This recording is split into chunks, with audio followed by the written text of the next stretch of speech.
नमस्कार दोस्तों, मैं आशित त्यागी युग करवट यूट्यूब चैनल पर आपका स्वागत करता हूं। खबरों के पोस्टमार्टम में पहले एक महत्वपूर्ण निर्णय आपको बता देता हूं। इसको आप कैसे समझेंगे आप देख लीजिए। अगर आप राजनीति में सुधार के पक्षधर हैं तो निश्चित तौर पर आपको लगेगा कि ठीक नहीं हुआ है, और आप राजनीति में हैं, आप राजनीति में शामिल हैं तो आप कहेंगे कि सही हुआ है।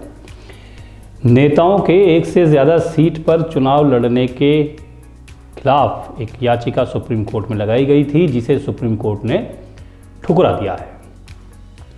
सर्वोच्च न्यायालय ने कहा है कि किसी भी प्रत्याशी को एक से ज़्यादा सीट पर लड़ने से रोकने की इजाज़त विधायिका से जुड़ा मामला है। इसलिए संसद को ये फैसला करना होगा कि राजनीतिक लोकतंत्र में ये विकल्प लोगों को मिलना चाहिए या नहीं। सुप्रीम कोर्ट ने आज ही इस याचिका को रद्द कर दिया, जिसमें नेताओं के किसी एक पद से अधिक चुनाव लड़ने पर रोक लगाने की मांग की गई थी। सर्वोच्च न्यायालय ने कहा कि किसी प्रत्याशी को एक से ज़्यादा सीटों पर लड़ने की इजाज़त केवल संसद से ही मिलनी या न मिलनी हो सकता है। संसद ही इस पर तय करेगी। ये एक राजनीतिक लोकतंत्र में लोगों को विकल्प है। राजनीति में एक सीट से लड़े या दो सीट से लड़े, ये लोकतांत्रिक व्यवस्था है, विधायिका की व्यवस्था है। इसमें कोर्ट हस्तक्षेप नहीं करेगी। अब एक ऐसी जानकारी मैं आपको दूंगा। भारत में ऐसे कई शहर हैं जहां सुपरस्टार्स, राजनेता के मंदिर बने हुए हैं। बरहत में ऐसे कई मंदिर हैं जो बेहद अनोखे और अजीब भी हैं, लेकिन इनको अजीबोगरीब होने के कारण जो इनका रहस्य, जो इनका पीछे की कहानी है, वो मंदिर में रखी मूर्ति हैं या मंदिर किसके नाम पर बनाया गया है, ये कहानी है। भारत में ऐसे कई मंदिर हैं जहां देवी देवताओं की नहीं बल्कि फिल्म स्टार, राजनीति या ये कहें कि सेलिब्रिटीज़ के नाम पर मंदिर हैं या उनकी प्रतिमा वहाँ पर लगी हुई है। कोलकाता के बालीगंज इलाके में अमिताभ बच्चन का मंदिर है। ये मंदिर 2 कमरों का है। पहले कमरे में अमिताभ बच्चन की फ़ोटो को लगाया गया है, जो एक संग्रहालय यानी कि फ़ोटो गैलरी जैसा दिखाई देता है। उसमें अमिताभ बच्चन के जीवन से जुड़ी या फिल्मों से जुड़ी बहुत सारी फ़ोटो लगाई गई हैं। दूसरे कमरे में हरे रंग का एक सिंहासन है, जिस पर अमिताभ की काले रंग की कुर्ते वाली फ़ोटो है और जूते रखे हुए हैं। फ़ोटो अमिताभ बच्चन की फिल्म अक्स में निभाए गए उनके किरदार की है, और जूते अग्निपथ में विजय नाम के किरदार द्वारा पहने गए जूते जैसे रखे गए हैं। साउथ के सुपरस्टार रजनीकांत का भी एक मंदिर है। इस मंदिर में उनकी मूर्ति या तस्वीर नहीं है। कर्नाटक के कोलार जिले में कोटिलिंगेश्वर मंदिर में ही सहस्त्रलिंग नाम से ये मंदिर बनाया गया है। इस मंदिर को तब बनाया गया था जब प्रशंसकों तक रजनीकांत के बीमार होने की खबर पहुंची थी, और लोग उनकी अच्छी सेहत और समृद्धि की मनोकामना मानने के लिए इस मंदिर में पहुंचे थे, और ये मंदिर के एक हिस्से को उनके मंदिर के नाम पर प्रचार किया गया था। क्रिकेट के भगवान कहे जाने वाले सचिन तेंदुलकर के नाम का भी एक मंदिर है। ये मंदिर उनके शानदार करियर, क्रिकेट के दुनिया में विशाल योगदान और उनके सम्मान में बनाया गया है। खास यह बात यह है कि इस मंदिर का निर्माण भोजपुरी अभिनेता, गायक और अब राजनीतिक बन चुके मनोज तिवारी ने कराया था।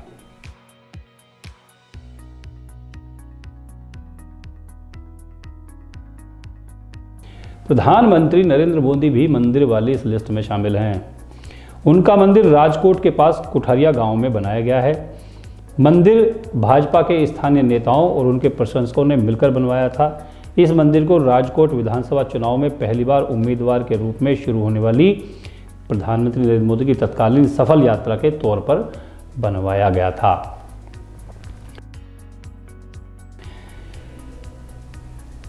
भारत में राष्ट्रपिता के नाम से मशहूर महात्मा गांधी का मंदिर भी है। ये मंदिर उड़ीसा के पास भात्रा नाम के गांव में है। इस मंदिर का निर्माण 1970 में हुआ था, और इस मंदिर में अन्य मंदिरों की तरह पूजा पाठ, अनुष्ठान और आरती की जाती है। कांग्रेस की पूर्व अध्यक्ष सोनिया गांधी का मंदिर भी इस देश में है। करीमनगर जिले के मलियाल शहर में सोनिया गांधी का मंदिर है। यहाँ सोनिया गांधी की मूर्ति है, जिसके हाथ में एक प्लेट है जो जिसे लड्डू वाली प्लेट कहते हैं। इसमें लड्डू भी आप देख सकते हैं। ये यहाँ इस मंदिर पर जो मूर्ति है सोनिया गांधी की, वो संगमरमर से बनाई गई है। शराब या इसे पीने वाले के आपने बहुत किस्से कहानियाँ सुने होंगे, लेकिन पिछले 10 सालों में, एक दशक में एक शब्द आया है, इन्फिनिटी बोतल। आज इस इन्फिनिटी बोतल पर मैं आपको बताता हूँ यह है क्या, क्योंकि भारत में कुलीन यानी कि अमीर, रईस कही जाने वाले एक लॉबी जो है वो अपने घरों में इन्फिनिटी बोतल रखने को शान समझती है अपनी। पीने वालों में, शराब पीने वालों में एक भ्रांति ये भी है कि 2 ब्रांड या 2 किस्म की शराब मिलाकर पीना खतरनाक हो जाता है। लेकिन अगर ये सच होता तो पूरी दुनिया में कॉकटेल नाम की कोई चीज़ ही नहीं होती। वाइन एक्सपर्ट्स दशकों से विभिन्न किस्म की शराब को मिलाने से जुड़े एक्सपेरिमेंट कर रहे हैं। इसका नतीजा ये है कि आज दुनिया भर में शराब की इतने किस्में मौजूद हैं कि कोई व्यक्ति पूरी ज़िंदगी इन्हें चखने में भी सफल नहीं हो सकता। विभिन्न किस्म के हार्ड लिकर को मिलाने की इस विद्या को मिक्सोलॉजी कहते हैं। बीते कुछ सालों में मिक्सोलॉजी के बढ़ते चलन के साथ साथ इन्फिनिटी बोतल की लोकप्रियता भी बढ़ी है। शराब की दुनिया के कुलीन लोग इस बोतल का कलेक्शन अपने घर में रखना शान समझते हैं। ये एक अलग तरह की बोतल है जो अलग फ्लेवर की शराब तैयार करने का तरीका है। इसके पीछे की अवधारणा बेहद सामान्य है। एक खाली बोतल लीजिए और एक नया फ्लेवर तैयार कर लीजिए। इन बोतलों से शराब इस्तेमाल करना, फिर दूसरी शराब में टॉप अप कर देने की सतत प्रक्रिया इन्फिनिटी बोतल को गुजरते वक्त के साथ साथ नायाब बनाती है। इन्फिनिटी बोतल है क्या, इसके बारे में बताता हूँ। आसान शब्दों में समझें तो जितनी भी तरह की विस्की कोई आदमी कुछ सालों से पी रहा है, उसका थोड़ा थोड़ा सा अंश एक बड़ी बोतल में डालता जाए, देखा जाए तो ये उस शख्स की ज़िंदगी में पी गई विस्की, जितने प्रकार की विस्की पी है, उसकी एक डायरी आप समझ लीजिए कि उसने उस बोतल में सब कुछ होता है कि कितनी तरह की शराब अपने जीवन में पी चुका है। हर बार जब इसमें नया फ्लेवर ऐड होता है तो इन्फिनिटी बोतल की और अनूठी हो जाती है। अब सवाल ये है कि आखिर ये बनती कैसे है। ये शब्द इन्फिनिटी, बहुत जो शब्द है इन्फिनिटी, इसी में पूरी कहानी इस बोतल की लिखी हुई है। इन्फिनिटी शब्द का हिंदी में मतलब होता अनंत, मतलब जिसका कोई अंत ही ना हो। एक ऐसी बोतल जो कभी ख़त्म ही ना हो, जो खाली ना हो। और खाली क्यों नहीं हो, इसके लिए भी एक तरीका है कि लोग अपनी पसंद और हैसियत से बेहतरीन से बेहतरीन विस्की खरीदते हैं, उसमें से कुछ अंश, थोड़ी सी विस्की एक खाली बोतल में डालते हैं। हर बार नई तरह का ब्रांड, नई तरह का टेस्ट, नई तरह की विस्की उसमें डाली जाती रहती है। अगर उसमें से आप पी रहे होते हैं, थोड़ा बहुत पीते हैं, तो जितनी पीते हैं उसमें नया फ्लेवर, फिर से नया ब्रांड उसमें फिर से मिला दिया जाता है ताकि वो कभी ख़त्म ही ना हो। और इसमें ये भी समझ लीजिए, इन्फिनिटी बोतल का जो मेन मकसद है, अवधारणा, वो यही है कि अलग फ्लेवर और कभी ख़त्म ना हो। और यदि आपने पूरी बोतल ख़त्म कर दी तो इसका पूरा मकसद ही ख़त्म हो जाता है। इन्फिनिटी बोतल अपने नाम में, अपने नाम की अनंत काल तक चलती रहनी चाहिए, आपके जीवन काल में कभी समाप्त नहीं होनी चाहिए। ये इन्फिनिटी बोतल वो है जिसे आज दुनिया के तमाम अमीर लोग अपने घर में रखकर अपनी शान समझते हैं। शराब से जुड़ी एक और खबर मैं आपको बता दूं, यूपी के लोगों के लिए है। शराब के शौकीन लोगों के लिए बुरी खबर है, और जो शराब नहीं पीते हैं या महिलाएं हैं जो चाहती हैं कि घर के मर्द शराब ना पिएं, उनके लिए बहुत अच्छी खबर है। यहाँ यूपी में 1 अप्रैल से शराब पीने के शौकीन लोगों को झटका लगने की पूरी तैयारी सरकार ने कर ली है। योगी सरकार ने कैबिनेट की बैठक में नई आबकारी नीति को मंजूरी दी है। इसमें शराब और बियर के लाइसेंस में 10% की बढ़ोतरी की गई है। नई आबकारी नीति 2023-24 के लिए है। इसमें देशी शराब, बियर महंगी कर दी गई है। सरकार की ओर से आबकारी लाइसेंस की फ़ीस बढ़ाने की वजह से शराब की कीमतों में बढ़ोतरी होगी।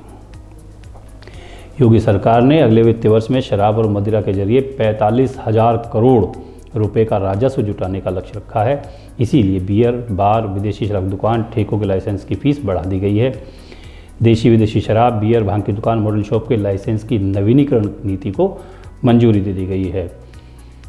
इसके साथ ही शराब के गोदाम के लाइसेंस, मास्टर वेयरहाउस के पंजीकरण और नवीनीकरण की फ़ीस को भी बढ़ा दिया गया है। लखनऊ समेत कई नगर निगम ऐसे हैं जिनकी परिधि से 5 किलोमीटर तक होटल, रेस्टोरेंट, क्लब में परोसे जाने वाली शराब की लाइसेंस फीस भी बढ़ा दी गई है। इसका सीधा असर शराब की कीमतों पर पड़ेगा और गाज़ियाबाद जैसे कई शहरों में शराब महंगी हो जाएगी। ये था आज का हमारा खबरों का पोस्टमार्टम। अब गाज़ियाबाद और आसपास की कुछ खास खबरें।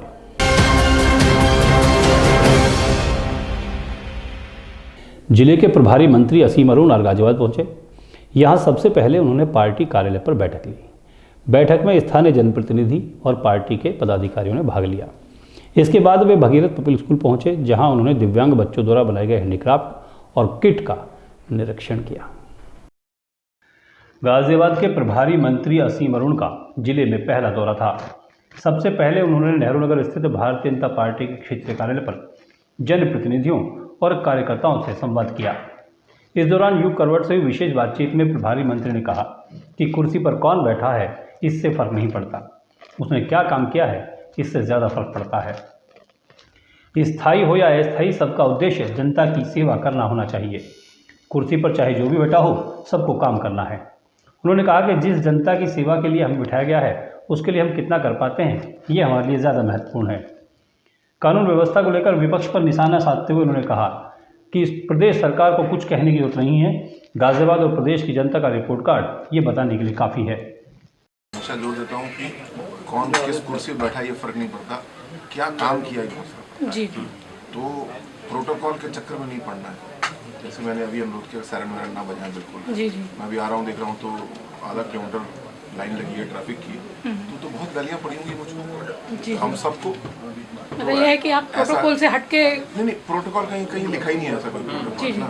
प्रोटोकॉल है कि सड़क पे सब लोग एक साथ चले, कोई सायरन ना बजाओ, लाल बत्ती है तो लाल बत्ती रखो, आप भी रुके, मैं भी रुके, हम सब रुके, ये प्रोटोकॉल है।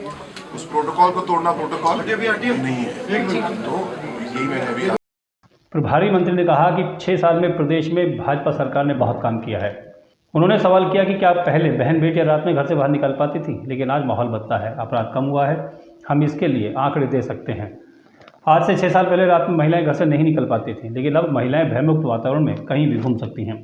लूट अपहरण जैसी घटनाओं पर लगाम लगी है। कानून व्यवस्था के सवाल का जवाब तो नागरिक गाजियाबाद के उत्तर प्रदेश में हम दे चुके हैं। 5 साल की योगी जी के काम, उसमें बहुत सारे काम हुए, परंतु प्रमुख काम उसमें कानून व्यवस्था का था। उसका रिपोर्ट कार्ड, उसका परिणाम गाजियाबाद स्वयं दे चुका है। इसमें मैं आपको बताने के लिए कि अपराध कम हो गए आंकड़े प्रस्तुत कर सकता हूँ, जो कि आंकड़ों से भी कम हुआ, लेकिन आंकड़े महत्वपूर्ण नहीं है। हम आप महसूस क्या करते हैं? क्या गाजियाबाद में रात 9 बजे 10 बजे के बाद हमारी बच्चियाँ कोचिंग से स्कूटर से लौटने में डरती हैं? बिल्कुल नहीं डरती। ये प्रत्यक्ष प्रमाण है। पीड़ितों को जल्द न्याय मिल सके, इसके लिए न्याय व्यवस्था को दुरुस्त करने का काम किया जा रहा है। इसके बाद प्रभारी मंत्री भगीरथ पब्लिक स्कूल पहुंचे। यहाँ उन्होंने दिव्यांग जनों द्वारा बनाए गए हैंडक्राफ्ट और किट का अवलोकन किया। बच्चे हों चाहे बड़े हों, मूक बधिर हैं या किसी प्रकार की और कोई उनके अंदर दिव्यांगता है, उनको सपोर्ट करना एक स्वस्थ समाज का काम है। मुझे बड़ी खुशी है गाजियाबाद में इस काम को अच्छे से किया जा रहा है। और आज ऐसे कुछ बच्चों को किट हम लोग ने उपलब्ध कराई है, जिसमें कि शिक्षण के लिए उनके लिए उपयोगी पुस्तकें हैं, कुछ खेल का सामान है और भी चीज़ें हैं, जो कि सब मिला करके बच्चों को एक अच्छा मौका देंगी। और उनके माता पिता, उनके एजुकेटर्स मिल करके बच्चों के विकास में बड़ा योगदान देंगे। असीम अरुण ने सतत पुनर्वास शिक्षा कार्यक्रम का उद्घाटन भी किया। जिलाधिकारी आर.के. सिंह, सीडीओ विक्रमादित्य मलिक और भगीरथ पब्लिक स्कूल के अमिताभ शुक्ल और आनंदी शुक्ल ने उनका स्वागत किया। ब्यूरो रिपोर्ट, युग करवट। गौतम बुद्ध नगर के बीटा क्षेत्र में ओमफार रबर लिमिटेड कंपनी में आग लग गई। आग बुझाते समय सिलेंडर फट गया। इस हादसे में 3 लोग घायल हुए हैं, जिनको उपचार के लिए अस्पताल में भर्ती कराया गया है। थाना बीटा 2 क्षेत्र में स्थित फैन बेल्ट बनाने वाली कंपनी में आग लग गई।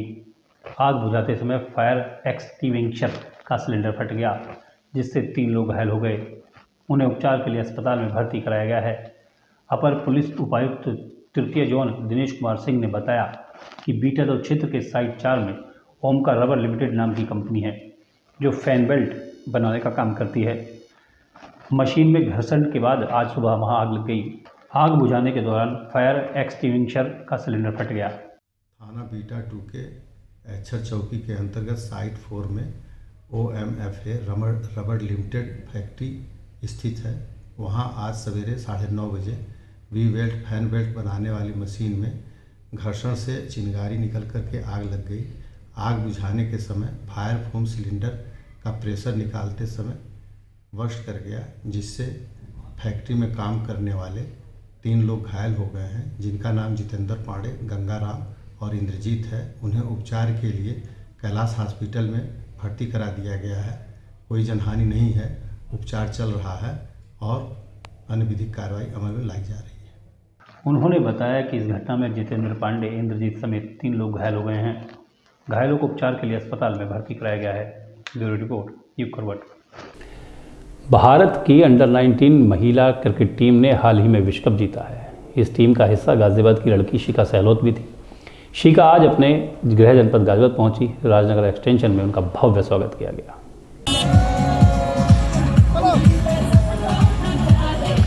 अंडर-19 महिला विश्व कप विजेता टीम का हिस्सा रही शिखा सहलोत आज गाजियाबाद पहुंची। यहां राजनगर एक्सटेंशन में उनका जोरदार स्वागत किया गया। स्वागत का ये सिलसिला मुरादनगर तक चला।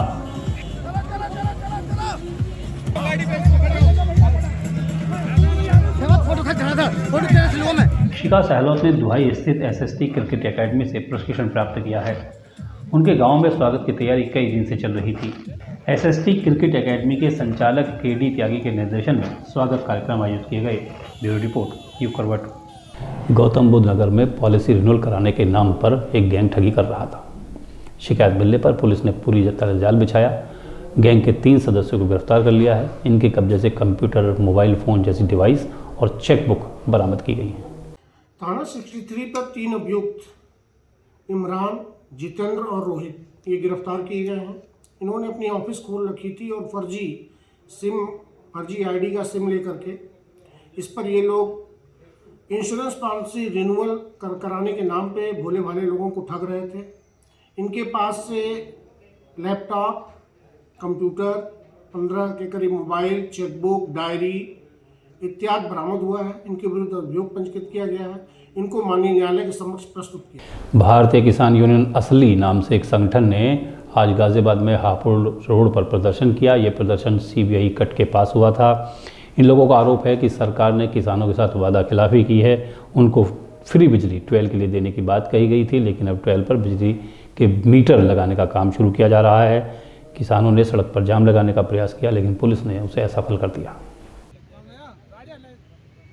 भारतीय किसान यूनियन असली नाम के संगठन ने सरकार पर वादा खिलाफी का आरोप लगाते हुए हापुड़ रोड पर जाम लगाने का प्रयास किया।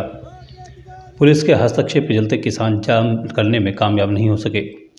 ज्ञापन देने का हमारा कारण ये है कि जो गन्ना भुगतान है और जो गन्ने का रेट जो सरकार वादे अपने करती है और जब वादे का समय आता है तो पूरा करने का तो मुकर जाती है।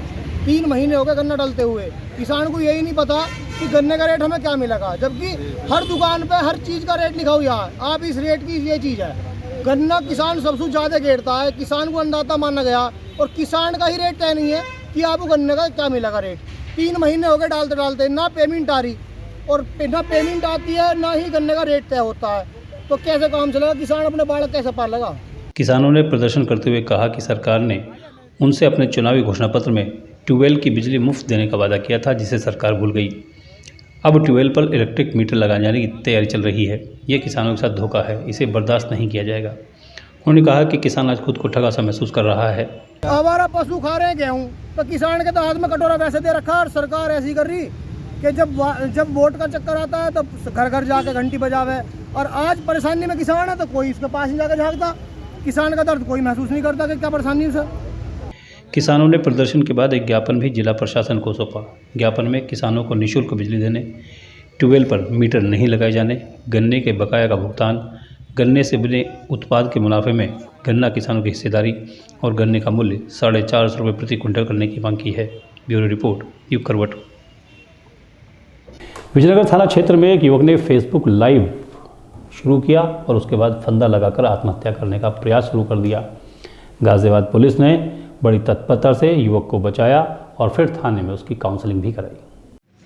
दिनांक 31/1/2023 की रात्रि लगभग 10:30 बजे पुलिस को सोशल मीडिया के माध्यम से एक सूचना प्राप्त हुई कि एक व्यक्ति अभय शुक्ला नाम के फेसबुक अकाउंट से लाइव आकर के आत्महत्या करने का प्रयास कर रहा है।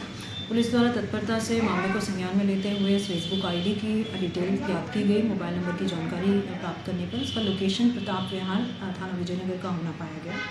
इसी सूचना पर विजयनगर पुलिस द्वारा तत्परता से मोबाइल के लोकेशन के आधार पर उस व्यक्ति तक पहुंचकर उसको आत्महत्या करने से बचाया गया एवं उसकी काउंसलिंग भी कराई गई इस संबंध में।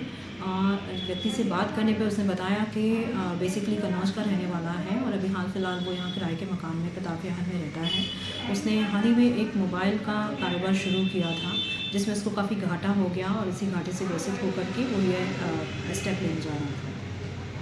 हिंडन विहार और लाल क्वार्टर के लोगों ने नगर निगम मुख्यालय पर प्रदर्शन किया। इन लोगों का कहना है कि वहां सीवर, सफाई, पीने के पानी, स्ट्रीट लाइट आदि की बहुत समस्याएं हैं। कई बार शिकायत करने के बाद भी नगर निगम अधिकारी उस तरफ ध्यान नहीं दे रहे हैं। भारतीय किसान यूनियन अराजनैतिक ने हिंडन विहार लाल क्वार्टर में जनता की समस्याओं को लेकर धरना दिया। इस दौरान उन्होंने नगर निगम अधिकारियों को ज्ञापन भी सौंपा। ज्ञापन में भारतीय किसान यूनियन अराजनैतिक ने सीवर लाइन को दुरुस्त कराने, पानी की निकासी की समस्या को दूर करने, नालियों और सीवर लाइन में नियमित सफाई, नियमित तौर पर डोर टू डोर कूड़ा कलेक्शन करने, नालियों के निर्माण और पानी की टंकी के निर्माण की मांग की है।